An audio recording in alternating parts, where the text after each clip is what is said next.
Pembacaan Alkitab pada saat ini dari 1 Yohanes pasal 4 ayat 13 sampai ayat yang ke-21. Saya ingin kita berpartisipasi bersama dalam pembacaan ini. Saya memulai membaca pada ayat 13, Bapak Ibu ayat 14, kita bergantian sampai selesai di ayat yang ke-21. Sekali lagi 1 Yohanes pasal 4 ayat 13 sampai 21, firman Allah dituliskan sebagai berikut. Demikianlah kita ketahui bahwa kita tetap berada di dalam Allah dan Dia di dalam kita. Ia telah mengaruniakan kita mendapat bagian dalam Roh-Nya.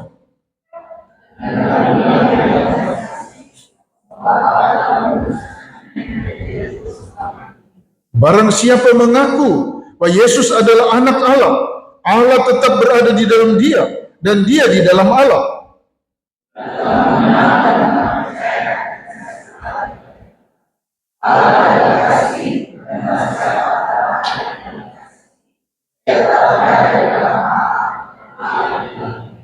Dalam hal inilah kasih Allah sempurna di dalam kita, yaitu kalau kita mempunyai keberanian percaya pada hari penghakiman. Karena sama seperti Dia, kita juga ada di dalam dunia ini.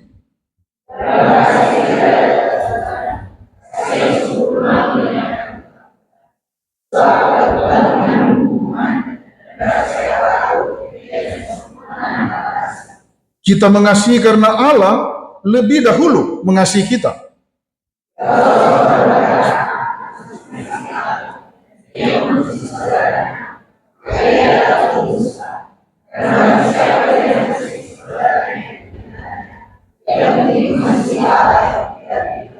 Sama-sama ayat 21, dan perintah ini kita terima dari Dia, barang siapa mengasihi Allah, ia harus juga mengasihi saudaranya.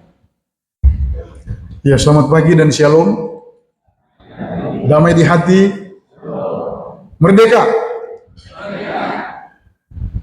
Ungkapan ini masih korelasinya dengan Hari Merah Putih 14 Februari, yang kemudian peristiwa 14 Februari 1946 itu telah diabadikan menjadi Jalan 14 Februari.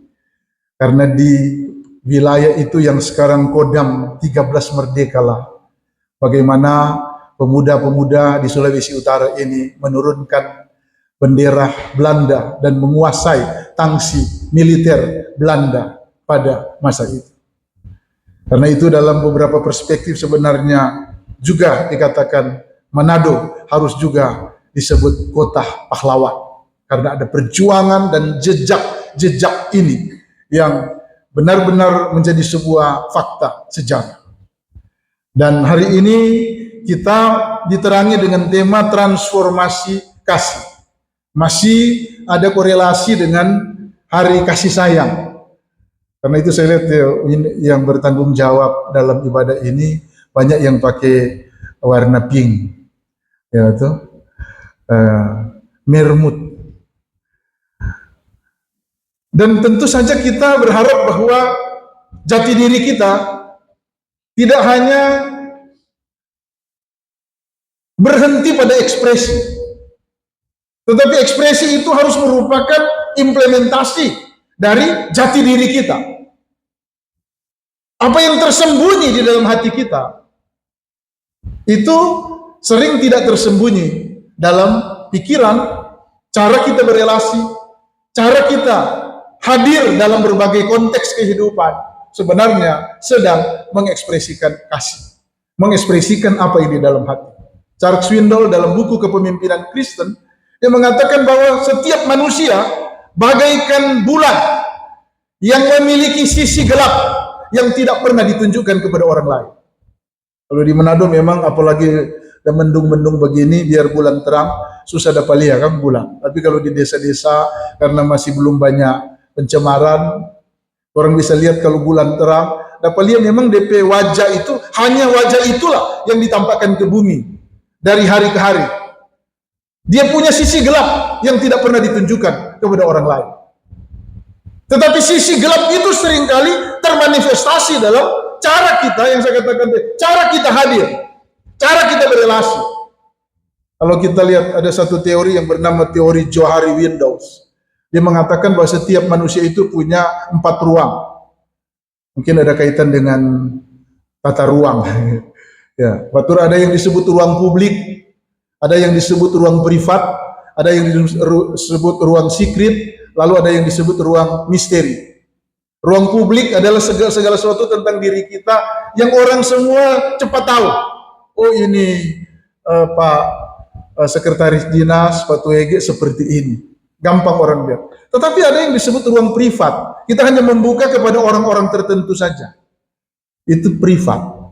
Tapi ada yang disebut ruang secret. Entertainment orang yang tidak mau kasih tahu. Karena itu cukup kita yang tahu. Tapi ada yang disebut ruang misteri. Segala sesuatu yang bahkan terompe diri sendiri susah aja tahu kita siapa sebenarnya saya. Hanya Tuhan yang tahu. Tapi misteri itu secara progresif dengan level spiritualitas kita yang berkembang dari hari ke hari, Tuhan singkapkan. Kamu sebenarnya bisa. Kamu mampu. Dulunya kamu tidak melihat, tapi sekarang kamu bisa melihat. Ini sesuatu yang dapat terasa, termanifestasi seiring dengan nilai-nilai relationship kita dengan Tuhan yang terbangun, nilai intimasi kita, keintiman kita dengan Tuhan yang terbangun dari hari ke hari, itu secara progresif dibukakan dalam hidup kita. Sehingga kalau kita baca 1 Korintus 2 ayat yang ke-9, apa yang tidak pernah dilihat oleh mata, yang tidak pernah didengar oleh telinga, yang tidak pernah timbul di dalam hati manusia, semuanya disediakan Tuhan bagi mereka yang mengasihi Dia. Ini prinsip-prinsip. Kalau kita membaca tulisan-tulisan dari Rasul Yohanes, baik Injil Yohanes maupun surat-surat Yohanes, itu lebih banyak bicara tentang teologi keseimbangan. Bagaimana kasih itu harus diimplementasi, karena kebenaran menuntut penerapan. Kebenaran yang tidak diterapkan itu cuma halusinasi saja. Dan karena itu Injil Yohanes misalnya, Yohanes 3 ayat 16 yang paling dikenal. John Calvin menyebut Yohanes 3 ayat 16 itu sebagai the little Bible. Jika kita ingin mengerti Alkitab dalam satu ayat saja, ayat itu adalah Yohanes 3 ayat 16. Karena begitu besar kasih Allah akan dunia ini, sehingga Ia mengaruniakan anaknya yang tunggal, supaya setiap orang yang percaya kepada-Nya tidak binasa, melainkan beroleh hidup yang kekal. Mengimplementasikan kasih, Yesus jadi teladan. Dalam Yohanes 15 ayat 13, Dia katakan bahwa tidak seorang pun yang dapat menjadi sahabat, seorang sahabat yang memberikan nyawanya bagi sahabat-sahabatnya. Dia sebagai seorang sahabat. Bahkan bukan kita yang memilih Dia, tapi Dia yang memilih kita. Lalu dalam bagian Alkitab yang kita baca, di dalam kitab 1 Yohanes, 2 Yohanes, 3 Yohanes, banyak penafsir mengatakan bahwa sulit untuk mengurutkan itu secara sistematis. Karena tema yang sama diulang-ulang, dan tema itu adalah kasih. Jadi transformasi yang paling otentik, yang menjadi pembuktian atau tervalidasi dalam kehidupan, adalah ketika kita mampu hadir dalam nilai-nilai kasih, persaudaraan, saling menghargai, saling menghormati satu terhadap yang lain. Jadi kalau kita masih menampilkan sesuatu masih dalam level normatif saja, kalau dalam level normatif berarti kita masih dalam level pencitraan. Dapat lihat ada baik-baik, dapat lihat jujur, mar ternyata nyanda. Kalau kita ingin mengalami transformasi kasih, maka secara praktis sebenarnya mau katakan berhenti coba toh, berhenti coba kepo orang persoalan, berhenti iri, berhenti benci. Ada tuh lagu apa, mungkin anak-anak muda yang tahu. Hei pembenciku, jangan benci aku, nanti kamu susah gitu. Itu mungkin yang apa, mungkin biasanya anak-anak muda tahu. Hei pembenciku, jangan benci aku. Buang energi. Kadang-kadang kita buang-buang energi kepada hal-hal yang tidak substansial. Dan akhirnya kita kecewa sendiri.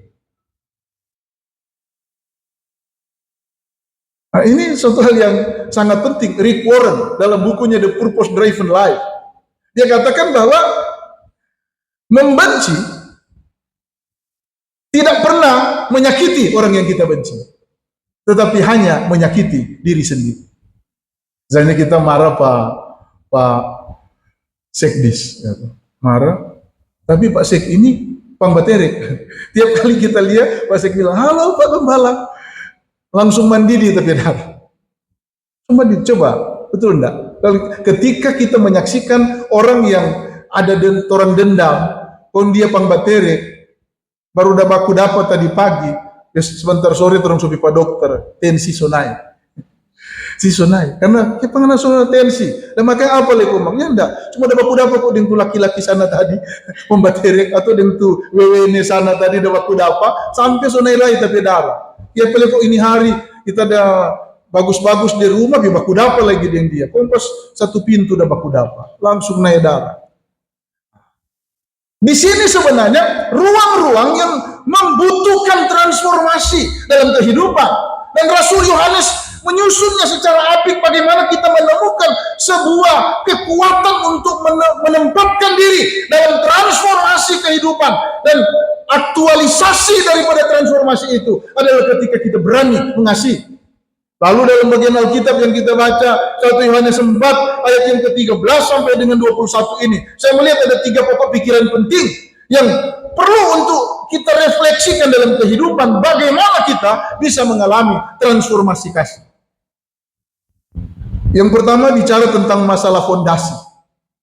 Sebab untuk membangun sebuah bangunan karakter, bangunan kehidupan, ya kalau bicara orang PU pasti selalu bicara tentang konstruksi. Tapi kalau bicara tentang spiritualitas, ternyata fondasinya adalah statement of faith kita, pengakuan iman kita. Dan inilah yang kita lihat di sini, fondasi untuk mengalami transformasi, ternyata itu berkaitan dengan keyakinan kita. Dan keyakinan itulah yang sedang digugat oleh dunia yang mencoba merelatifkan segala sesuatu. Di dalam ayat yang ke 13, 14 sampai 15 dia katakan 13 demikian kita kata ayat 14, dan kami telah melihat dan bersaksi Bapa telah mengutus anaknya menjadi juru selamat dunia. Ayat 15, barang siapa mengaku bahwa Yesus adalah anak Allah, Allah tetap berada di dalam dia dan dia di dalam Allah. Dalam sistematika iman Kristen, pengakuan bahwa Yesus Kristus adalah Tuhan dan juru selamat itu adalah fondasi. Dan saya katakan tadi bahwa fondasi itu sedang coba digugat. Kalau ada istilah konstruksi dalam spirit relativisme, kemudian muncul istilah dekonstruksi. Konstruksi-konstruksi iman, konstruksi-konstruksi spiritualitas, konstruksi budaya, konstruksi sosial sedang didekonstruksi oleh pemikiran-pemikiran yang tidak lagi percaya pada kebenaran. Dan kalau kita terbawa pada kondisi ini, maka tidak mungkin kita bisa mengalami transformasi secara spiritual. Karena kita sudah salah dari sisi fondasi. Di mana-mana ketika kita ada kegiatan pembangunan, pasti fondasi itu paling penting. Lalu kemudian bangunan di atasnya itu ditentukan oleh apakah fondasinya itu kuat atau tidak. Dan orang percaya di dalam Kristus, fondasinya adalah pengakuan bahwa Yesus Kristus adalah Tuhan. Tuhan Yesus pernah bertanya kepada Petrus, kata orang siapakah aku ini? Petrus bilang, ada orang bilang Yohanes Pembaptis, ada orang seorang dari para nabi. Tapi Yesus berkata kepada Petrus, tetapi apa katamu? Siapakah aku ini? Petrus bilang, engkau adalah anak Allah. Engkau adalah Mesias, anak Allah yang hidup. Lalu Tuhan Yesus berkata, aku pun berkata kepadamu, engkau adalah Petrus, dan di atas batu karang ini aku akan mendirikan jemaat, dan alam maut tidak akan menguasainya. Jadi di atas pengakuan inilah kekristenan itu bertumbuh. Kekristenan bukan sekedar berada pada ranah normatif itu, mengaku Yesus sebagai Tuhan dan Juru Selamat, tetapi juga bicara tentang hubungan, betapa dalam hubungan kita dengan Tuhan. Itu menjadi satu fondasi yang penting, meskipun kita sekarang hidup dalam konteks peradaban zaman yang mulai menggugat keyakinan-keyakinan dasar ini. Harry Blamires, orang apologet Kristen asal Inggris, dalam bukunya The Post-Christian Mind, dia mengatakan bahwa udara intelektual yang kita hirup sekarang ini adalah udara intelektual yang sudah terinfeksi dengan virus-virus ketidakpercayaan. Dan anak-anak kita, anak cucu kita, generasi kita sedang hidup dalam atmosfer yang sedang mencoba untuk menggugat keyakinan-keyakinan ini. Dan kalau kekristenan ini akhirnya kehilangan fondasi ini, maka kita tidak tahu bagaimana ke depan. Sudah banyak terjadi dalam sejarah. Sekarang 7 jemaat yang menjadi alamat surat Wahyu, Efesus, Smyrna, Philadelphia, Kapadokia, Tiatira, itu tinggal situs-situs sejarah yang menjadi orang-orang berkunjung ke sana, bertempat wisata saja yang ada di Turki modern. Dulu itu merupakan basis kekristenan, tapi itu tidak ada lagi. Kenapa? Karena kehilangan keyakinan. Kekristenan hanya akan menjadi cerita di masa depan jika kita kehilangan keyakinan bahwa Yesus Kristus adalah Tuhan dan Juru Selamat. Ini prinsip penting. Dan kita harus sadar bahwa anak-anak kita sedang hidup dalam atmosfer seperti itu. Mereka punya akses yang begitu besar sekali terhadap berbagai referensi teologi. Mereka bisa mencari apapun dengan sistem yang sedang berkembang sekarang, era yang begitu maju sekarang ini. Dan kita harus sadar, kita tidak selalu bisa punya kontrol terhadap apa yang terinput di dalam anak cucu kita sekarang ini. Apa yang bisa kontrol mereka? Mereka punya gadget, apa saja mereka bisa akses. Dan karena itu betapa penting kita melihat bagaimana kita membangun sebuah sistem. Persekutuan gereja-gereja di Indonesia waktu sidang raya di Toraja tahun lalu kembali mengangkat satu tema apa yang disebut eklesia domestika. Bagaimana gereja di tengah keluarga itu dibangun. Relasi-relasi. Kalau dulu orang masih anak-anak biar soapar, tunggu. Kalau opa belum bilang makan belum, biar soapar, tunggu makan bersama. Kalau sekarang kan tidak ada lagi tradisi meja makan. Sampai lapar makan. Kan begitu.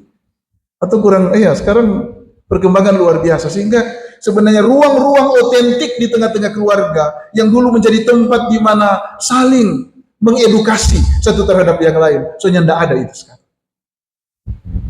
Dan karena itu betapa kita harus berjuang untuk memanfaatkan ruang-ruang apapun yang tersedia bagi kita sekarang, terutama kepada anak cucu kita. Itu yang penting sekali. Itu gagasan dasar untuk kita mengalami transformasi kehidupan, tervalidasi pada apakah kita konsisten mengakui kebenaran ini bahwa Yesus Kristus adalah Tuhan dan Juru Selamat. Itu yang penting sekali. Yang kedua, yang dapat kita lihat di sini, itu berada pada level spiritualitas yang disebut dalam ayat 17 dan ayat 18, dan itu banyak sekali di antara kita yang mengalami kondisi-kondisi seperti itu. Dalam ayat 17, 18, dan inilah kasih Allah sempurna di dalam kita, yaitu kalau kita mempunyai keberanian percaya pada hari penghakiman. Karena sama seperti Dia, kita juga ada dalam dunia. Di dalam kasih tidak ada ketakutan. Kasih yang sempurna melenyapkan ketakutan. Sebab ketakutan mengandung hukuman. Dan barang siapa takut, ia tidak sempurna dalam kasih. Kata takut di sini. Ini bicara tentang sebuah level spiritualitas, dan dikatakan di sini kita sempurna dalam kasih jikalau kita tidak ada ketakutan, dan kalau kita tidak takut menghadapi hari penghakiman. Memang ini kelihatannya di dalam ayat 17 itu kita punya keberanian percaya pada hari pengadilan Kristus. Itu sepertinya perspektif keakanan, perspektif di masa depan ketika kita semua berdiri di hadapan pengadilan Tuhan. Tapi itu nanti. Tapi yang paling banyak terjadi sekarang adalah dalam konteks sekarang. Bahwa kita membiarkan ruang-ruang kehidupan kita, pikiran hati kita didominasi oleh rasa cemas, rasa takut. Ada trauma-trauma psikologis yang terjadi dalam hidup kita. Sehingga kemudian ada kebencian di sana, ada amarah yang membara di sana, ada iri hati di sana. Dan kita tidak beres dengan hati kita, sehingga ada ketakutan. Seperti saya bilang tadi, mudah pilih orang yang ada masalah terus langsung cari jalan lain. Bahkan baru berdoa di gereja, ampunilah kami seperti kami telah mengampuni orang yang bersalah pada kami. Setelah keluar gereja langsung cari pintu masing-masing, takut untuk bersalaman. Itu masalah. Ada ketakutan-ketakutan psikologis. Kalau pengadilan Kristus nanti itu, siapapun kita pasti akan menghadapi itu. Hanya persoalan waktu. Hanya persoalan waktu. Tetapi yang kita alami sekarang ini adalah ketika kita membiarkan rasa takut, rasa cemas. Dan dikatakan di sini, ketika kita mempunyai keberanian untuk percaya pada hari penghakiman. Artinya, hati nurani kita tidak menuduh kita. Orang boleh membuat framing-framing negatif tentang kita. Orang boleh membuat stigmatisasi negatif tentang kita. Tetapi yang paling bisa membuat kita damai adalah hati nurani kita. Apakah kita hidup dalam kebenaran? So, ketakutan adalah ketika kita menyimpang dari kebenaran. Kita bisa mencitrakan diri, aku baik-baik saja. Bisa senyum-senyum. Tapi siapa yang tahu di dalam hati sedang hancur-hancuran. Ada ketakutan, ada kegelisahan yang dalam di dalam hati. Karena ada persoalan-persoalan, ada tanggung jawab yang diabaikan. Ada pelanggaran-pelanggaran yang mungkin orang lain tidak tahu. Kita bisa menyimpan pelanggaran-pelanggaran itu. Tetapi hanya orang yang hidup dalam kebenaran, yang tidak diintimidasi oleh pikirannya sendiri, yang tidak diintimidasi oleh hatinya sendiri. Mengapa kita tidak fokus dalam bekerja? Seringkali. Kenapa? Karena ada sesuatu yang orang sembunyikan. Berhenti babak sambunyi. Gitu. Ada tuh lagu dulu orang waktu masih anak-anak, bak-bak sambunyi. Akhirnya apa? Hati tidak damai. Apa yang dikatakan dalam ayat 17 dan 18 itu sebenarnya sebuah harmoni spiritualitas. Yang bersumber dari mana? Bersumber dari ketaatan kita pada kebenaran. Saat mana kita melanggar kebenaran, orang lain tidak tahu. Tapi hatimu tahu. Pikiranmu akan terganggu dan tidak akan fokus dalam pekerjaan. Dan ketika orang tidak fokus dalam pekerjaan, dia kehilangan produktivitas. Kalau dia kehilangan produktivitas, maka akan berlaku lagi tentang rewards and punishment.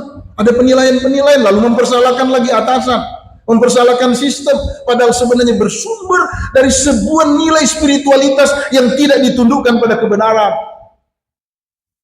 Mencitrakan diri masih, halo apa kabar, puji Tuhan baik-baik, bahasanya baik-baik. Tapi di sini dikatakan kita punya keberanian percaya karena kita tidak diintimidasi oleh dosa. Dan hanya Kristus. Yesus berkata, marilah kepadaku semua yang letih lesu dan berbeban berat. Aku akan memberikan kelegaan kepadamu. Saya percaya banyak di antara kita yang terampil menyembunyikan sesuatu di dalam hidup kita. Biar justru kita yang tahu. Tapi kalau itu memang beban pergumulan, tidak masalah. Karena setiap orang punya pergumulan. Tapi kalau itu pelanggaran-pelanggaran, saatnya bagi kita mengalami transformasi. Amin. Boleh kiri kanan pun bilang, saatnya berubah bro. Saatnya berubah sis. Ya, saatnya. Orang tidak tahu sampai kapan kesempatan Tuhan berikan kepada kita. Dalam kitab Ibrani dia banyak mengutip ayat-ayat dalam perjanjian lama, dia selalu berkata, pada hari ini jika engkau mendengarkan suaraku, janganlah keraskan hatimu seperti dalam kegeraman. Bilang ulang, jangan sekeras tuh hati. Jangan sekeras tuh hati. Saya suka kalau bangun pagi saat teduh nyanyi itu lagu, Bapa lembutkanlah hatiku. Karena cenderung hati kita gampang keras. Gampang keras. Secara medis katanya kalau hati keras itu namanya sirosis. Sirosis medis, pengerasan hati. Tetapi secara spiritual bisa juga terjadi sirosis spiritual. Ini boleh saya bilang. Nah, saya berbasis kalau bahasa Minahasa itu tontemboan. Kalau kata kuat dalam bahasa tontemboan itu keter. Keter. Makanya saya selalu bilang, keter-keter. Keter-keter itu tetap kuat. Keep strong. Terus saya pergi di satu Jumat dan bilang, Pak Gembala, bagus sekali Pak Gembala aja bilang keter-keter. Tapi di sini kok tuh keter, di sini keter lain. Bagaimana Pak? Masa ada keter yang lain? Ada Pak Gembala. Apa dang? Keterlaluan. Keterlaluan. Dan itu masalah karakter. Dan masalah karakter itu yang tidak pernah ada progresivitasnya itu karena apa saya katakan tadi? Karena tidak fokus, Karena relasinya dengan Tuhan dia biarkan tenggelam dalam berbagai masalah, dalam berbagai persoalan kehidupan. Ada ketakutan-ketakutan yang disembunyikan. Padahal Yesus memberikan jawaban untuk kita. Saya membaca satu referensi yang ditulis oleh Profesor Barbara Kellerman, seorang profesor Center for Public di Harvard University. Dia membuat suatu penelitian tentang perpecahan-perpecahan gereja. Dan dia mengambil satu kesimpulan penting bahwa 80% perpecahan gereja bukan karena konflik doktrinal. Bukan karena konflik doktrinal. Tetapi karena pemimpin-pemimpinnya mengalami cacat karakter. Pemimpin-pemimpin mengalami cacat karakter. Dan ini sebenarnya ada dalam ruang spiritualitas kita. Siapapun kita penting untuk mengalami progresivitas karakter. Sehingga kita bertumbuh dari hari ke hari. Pada waktu kita percaya, tentu kita belum dewasa. Tetapi paling tidak dari hari ke hari, kita mengalami pertumbuhan dan perkembangan. Dan itu bagian dari fondasi yang dibangun dari pengakuan bahwa Kristus adalah Tuhan. Kita bertumbuh dalam pengakuan itu, lalu kita menjadi berkat, menjadi terang. Itu yang kedua. Lalu gagasan yang ketiga, pokok pikiran yang ketiga di sini, sudah sempat saya sentil di awal tadi tentang satu ruang yang autentik yang bernama keluarga. Itu disebut di dalam ayat 19 sampai dengan ayat yang ke-21. Kita mengasihi karena Allah lebih dahulu mengasihi kita. Jikalau seorang berkata, aku mengasihi Allah, dan ia membenci saudaranya, maka ia adalah pendusta. Karena barang siapa tidak mengasihi saudaranya yang dilihatnya, tidak mungkin mengasihi Allah yang tidak dilihatnya. Sesuatu yang invisible, Tuhan tidak terlihat.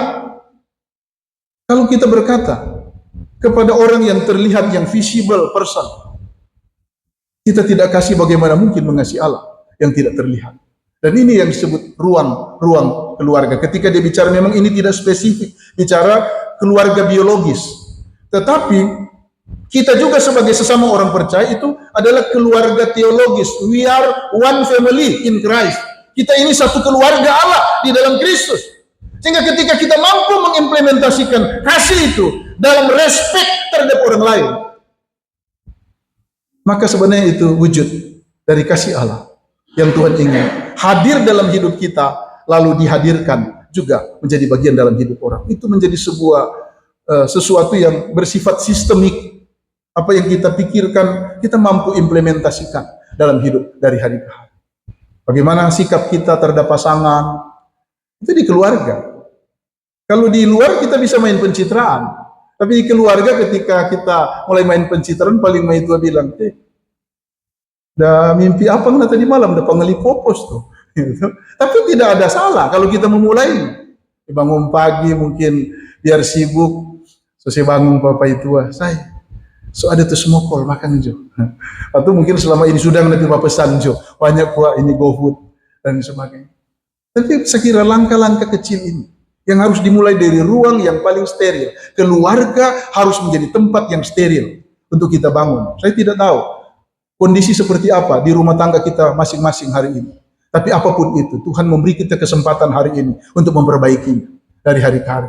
Relasi kita dalam pasangan suami, relasi kita dengan orang tua, relasi kita dengan kakak beradik, lalu lebih luas lagi, keluarga kita sebagai satu tubuh Kristus. Betapa penting bagi kita untuk membangunnya. Ada kesempatan yang Tuhan berikan. Disinilah gagasan-gagasan tentang transformasi kasih yang harus dimulai dari fondasinya apa? Fondasinya adalah pengakuan iman kita, statement of faith kita bahwa Yesus Kristus adalah Tuhan dan Juru Selamat, lalu kemudian menghasilkan sebuah harmoni spiritualitas di mana tidak membiarkan rasa takut, rasa cemas, dan berbagai ekspresi kehidupan karakter yang tidak berkembang terbenam dalam hidup kita. Kita mengalami stagnasi secara spiritual, kita biarkan diri dalam seperti itu, lalu kemudian kita kembali pada keluarga di mana kita bertumbuh bersama dalam segala kekurangan dan keterbatasan. Nyanda ada yang sempurna di antara kita. Satu waktu, ini cerita terakhir, satu waktu saya pimpin PWG, pembinaan warga gereja tentang keluarga-keluarga Kristen. Saya bilang tidak ada suami yang sempurna, tidak ada istri yang sempurna. Ada seorang bapak di belakang angkat tangan. Saya kira mau bertanya apa? Kenapa Pak? Saya cuma mau bilang Pak Gembala, ada yang sempurna. Saya bilang siapa Pak?